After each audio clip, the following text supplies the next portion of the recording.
Hey guys! Welcome to my channel, Take 2. Gagawa tayo ng video response regarding sa video ni Paul regarding sa zombie apocalypse, weapons of choice. So, apat lang yan eh. Pistol, rifle, shotguns, and melee weapons of choice. Kung anong pagpipilian mo. So, number 1, pistol. Ang napili ni Paul is 1911. By the way, lahat na makita yung barrel dito were safety check prior to filming. Napili ni Paul 1911 kasi, knockdown power ng 45 ACP and very common sa Pilipinas, very popular. Okay, by the way, ito yung aking Girsan MC 1911 Sport. Shiny, pwedeng manalamin. Anyway, so, sa akin naman, I'm gonna stick with a Glock clone. So particularly a Glock 17 clone. Pwede rin naman Glock 19 clone. Pero ito yung Polymer 80 ko. May ilaw. Hoy, na-blind yung ating camera. Bakit Glock clone? Kasi because of the magazines. Kaya nga ako bumili ng ng Glock talaga is because of the magazines. Hindi sa Glock perfection. Glock magazines talaga. Ayaw ni YouTube to Sana hindi ma-demonetize ng video. Di ba? Ang dami kasing magazine options. Tapos, just in case na may masira, pwede kang makakuha na, mas malaki yung chance mong makakuha ng parts. So, anyway, sa Pilipinas, marami namang parts din yung 1911. Ang problema lang, yung capacity. So, I think, kung mapapanood nyo yung mga zombies, zombie movies, as long as headshot naman, di ba? Kaya ng 9mm. Hindi naman kailangan ng 45. Diba? So, by the way, totoo ba ang zombie apocalypse? Hindi natin alam. Pero nung 2009, nag-declassify ang US government na Conplan 8888, which meron silang prep or preparation for the just in case na magkaroon ng zombie apocalypse. So, may mga nagsasabi, ano lang yan hindi yan totoo, training exercise. Well, lahat ba ng sinasabi ng government, pinapaniwalaan nyo? Lalo na US government. Sabi ng mga preppers, conspiracy theories, baka naman may alam sila na hindi natin alam. So why not mag-prepare? Kaya nga, yun yung essence ng prepping, di ba?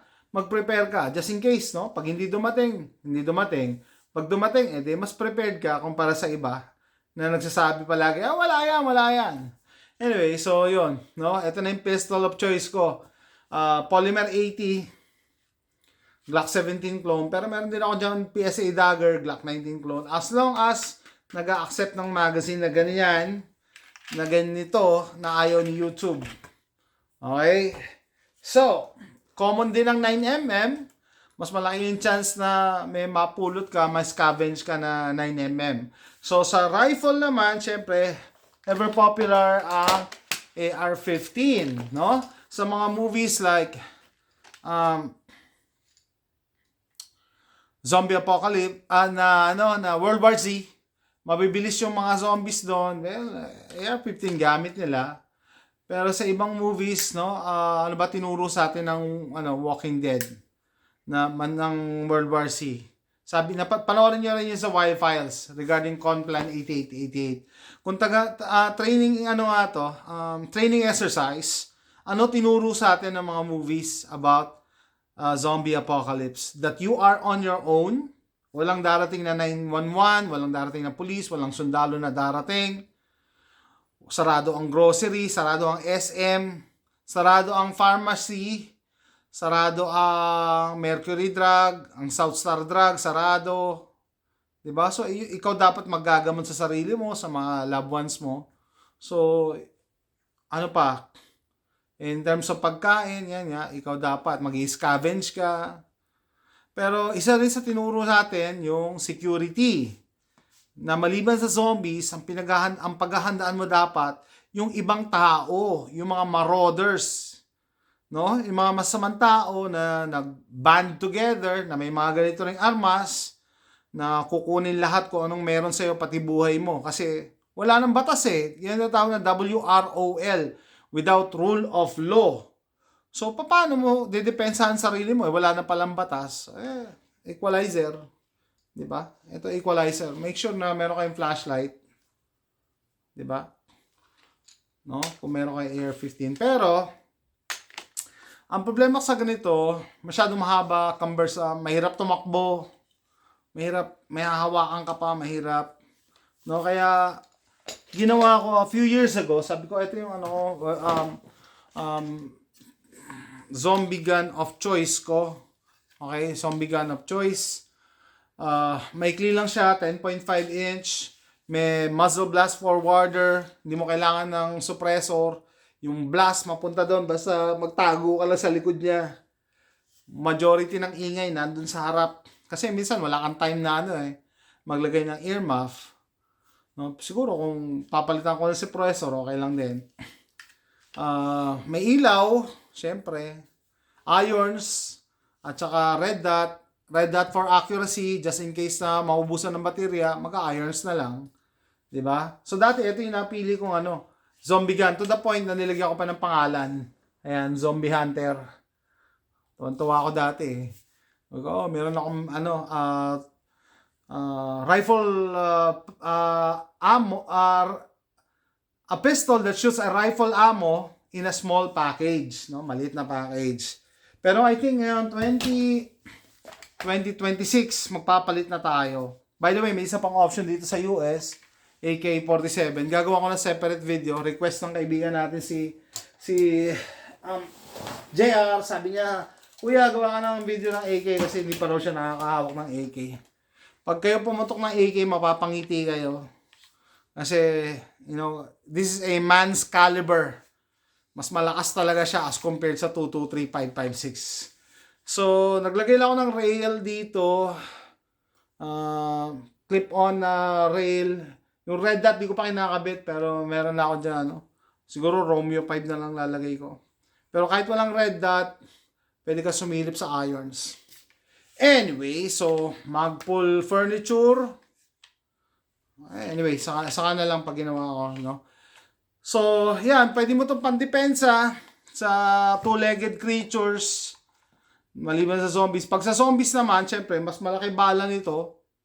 Yung knockdown power nito, kaya nitong bumasag ng buto. Diba? So, yung sabihin, mas good choice to as compared sa 223, 556 kung undead ang babarilin mo. Yung undead, nabubulok na katawan Baka tumagos-tagos lang ang 223. Ito, kaya niyang wasakin. Lalong-lalo na kung ang bala mo ay... Sabi yung mga bala natin. Hollow point.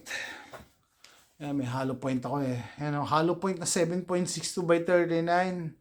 Wow. Gulat si Charles hollow point. Ako nga rin, hindi ko alam hindi ko napansin, hollow point pala yan. Kasi pag bibili kami dito ng bala, bulk, madamihan. Hindi ka pwedeng bumili ng patiti, kaya hindi ko tinitingnan ng isa-isa. So, sabi ko, masyado mahaba yung AK-47. So, sabi ko, ito na lang gagawin ko zombie gun of choice ko for 2026. Yan. Ito yung aking binuo na 7.5 inch na anak ng AK at ng AR-15. So, nung binuo ko to, nagkakaproblema ako dahil hindi nag-eject, hindi nagsa-cycle. Single shot. And nung dinala ko doon sa farm ng kaibigan ko, may time kami, binuksan namin, gumalaw pala yung gas block. Kaya nung pag-uwi ko dito sa bahay, winelding ko. Tapos pininturahan ko. Hindi nagagalaw yung gas block. Hindi ko na rin naman pakikialaman yung gas block So why bother na nakatornilyo lang, di ba? Naka-press fit lang. Naka-welding. Kaya I think this is a very reliable gun. Tinesting na namin to. Kaya niyang mag-cycle, isang magazine, walang palya. Okay, so yun nga, anak to ng AK tsaka ng AR. Ayan, anak ng AK tsaka AR. So in tight spaces, mag-scavenge ka for food or supplies. Mas madali siyang gamitin. Pagka zombie apocalypse naman, hindi mo kailangan ng long range shooter, 'di ba? Hindi mo kailangan ng long range shooting kasi more on defensive ka lang talaga, malapitan. And mind you, ang 7.62 by 39, napaka-deadly niya within 100 yards. Yung knockdown power, imagine mo 30 caliber, binata na ako, pumipiyok. 30 caliber ang tatama sa target. So, similar with the hypothetical scenario na zombie, kaya niyang bumasag ng buto. Di ba? Hindi mo kailangan mag-spray and spray ng madami. Basta matamaan mo, ano na yan, titigil na sa paglapit sa zombie, malamang. No? So, what else? Oh, just in case, ang con lang nitong setup na to, proprietary ang magazine, bihira. Ibig sabihin, hindi pa ganun siya ka-common katulad ng AK or AR magazine. Pero hindi ko alam, no? Sinasabi nila kaya daw gamitin yung AR na magazine. Hindi ko pa tinatry. So for that scenario, dahil ito ay AR platform, modular siya, pwede mong palitan yung upper ng AR na upper. Palitan mo ng AR na upper. Same lower. Ito ginawa ko kasi, zombie gun ko na magazine eh. Biohazard 223 na bala. Gagana pa rin siya. So I think dito sa pack ko, sa isang bag ko, isang lower, dalawa yung upper ko eh. Isang 223 556 saka isang 7.62 by 39. 'Di ba? May option ka. So yan ang advantage ng AR platform eh, modular. Okay, sabihin mo ng naubusan ako ng magazine. Naubusan ako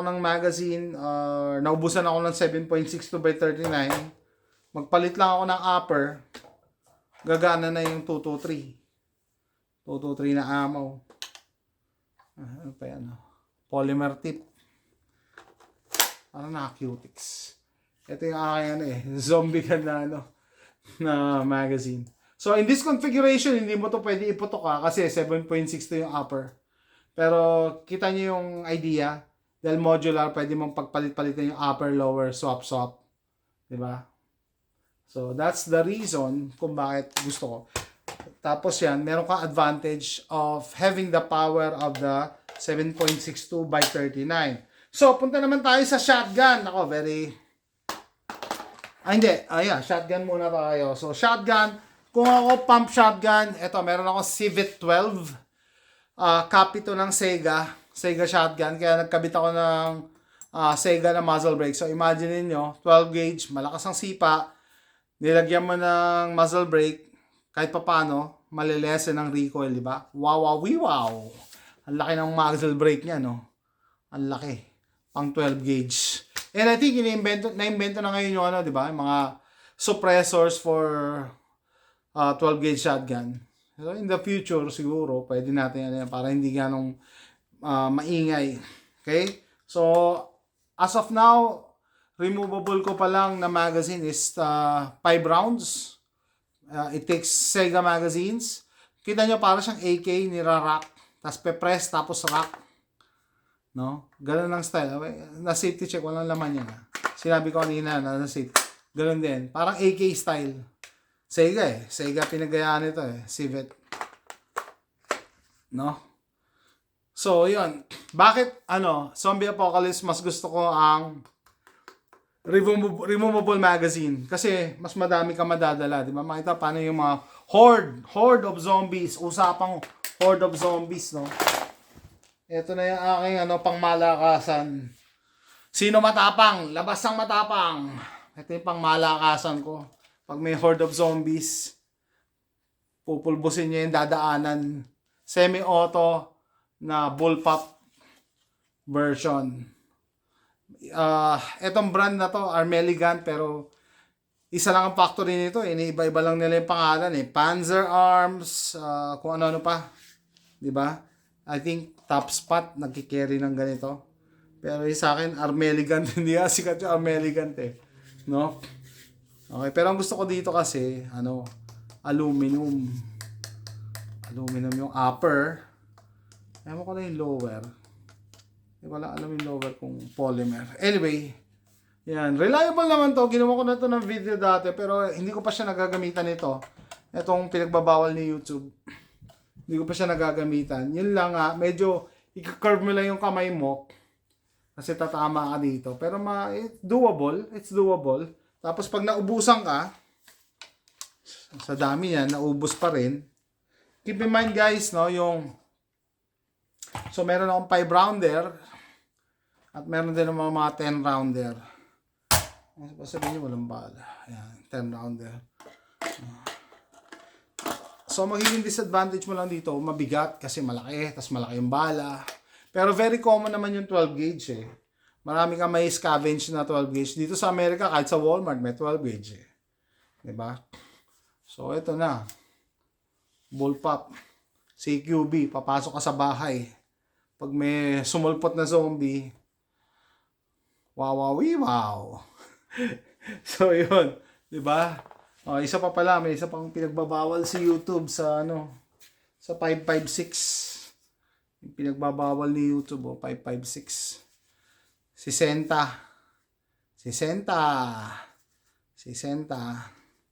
No?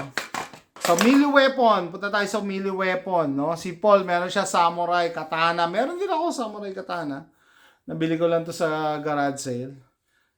Pero, I don't think na kaya na itong pumutol ng buto eh.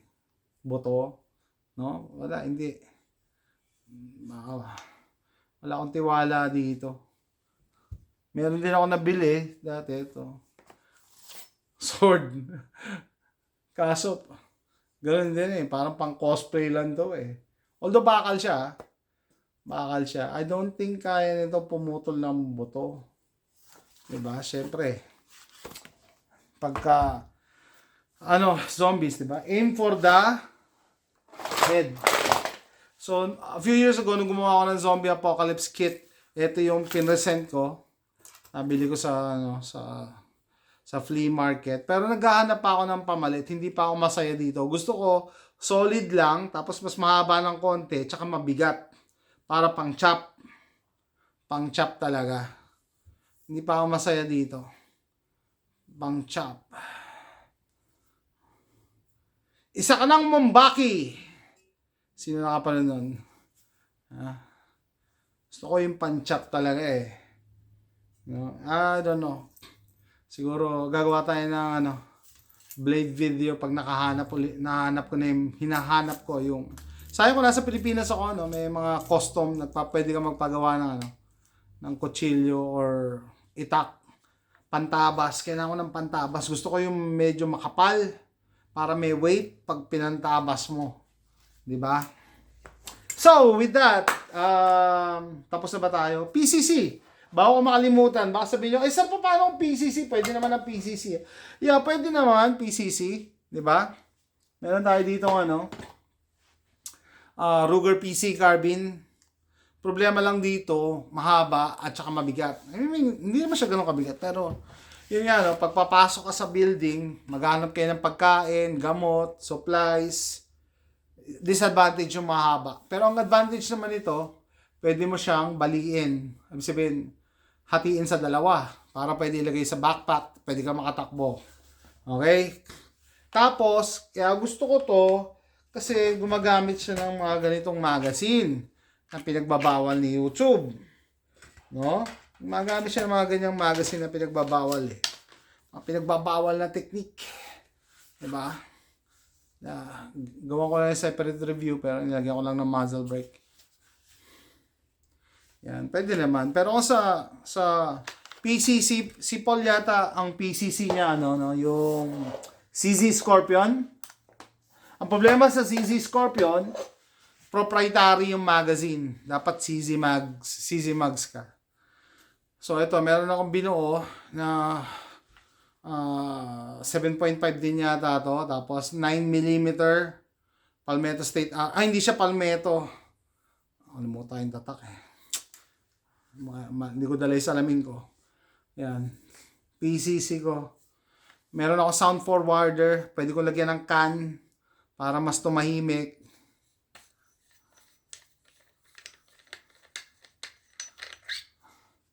Yan, may thread yan sa labas eh. So, pinagbabawal na technique. Gagamitin na natin. Wala nang tax stamp eh. Anyway, PCC. Ito, ganun din. Mas gusto ko yung mas maikli pag zombie apocalypse. Kasi more on defensive ka eh. More not offensive. So, hindi ka puputok ng malayuan like 100 yards. Malapitan lang pang CQB ka lang hanggang makatakbo ka. No? So, yan na guys. Zombie Apocalypse weapon of choice. AR-47. No? Pero pinakita ko din yung iba kong options. No? Yung primary ko. Tsaka mga secondary, tertiary. Anyway, so kung nag-enjoy kasi sa ganitong video, please click like and subscribe para malabanan natin yung algorithm ni YouTube. Alam niyo naman, ayaw ni YouTube ng mga ganitong contents, no? So, sa mga gun guys na katulad ko na gustong-gusto nakakita ng baril, siguro kahit pa paano, na-entertain kayo. No? At sa mga nagpaplano pa lang bumili ng baril, do your own research, no? Watch other videos. And sa mga prepper na katulad ko, hopefully may natutunan kayo. Okay, so comment down below. See you next time. Bye.